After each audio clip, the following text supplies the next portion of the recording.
ఆదికాండం గురించి చెప్పుకుంటున్నాం కదండీ! అవును. ఆదికాండం 50వ అధ్యాయము మనం చూచినట్లయితే 14-18 దాకా మనం చూచినట్లయితే మరి యాకోబు మరి చనిపోతే మరి యోసేపు ఏం చేస్తాడంటే తన స్వజనము దగ్గర మరి పాతపెట్టమని ప్రామిస్ తీసుకున్నప్పుడు ఆయన తీసుకెళ్ళి తన స్వజనము దగ్గర తనను పాతపెట్టి మరి తిరిగి అందరూ కూడా సహోదరులతో సహా మరి తిరిగి ఐగుప్తునకు వచ్చేస్తారు.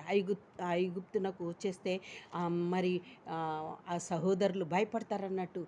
మనం చేసిన కీడు యోసేపుకు చేసిన కీడుని బట్టి మనకేమన్నా చేస్తాడేమో అనేసి వారు తండ్రి చనిపోకముందు మరి మమ్మల్ని క్షమించమని చెప్పాడు అని వారికి యోసేపుకు వర్తమానం పంపిస్తే యోసేపు ఏడుస్తాడండి. ఎందుకనంటే మరి సహోదరులకు నేనంత అన్యాయం చేస్తానా అని ఆయన లోపల ఒక రకమైన ప్రేమ వచ్చి ఆయనలో ఏడుస్తాడండి.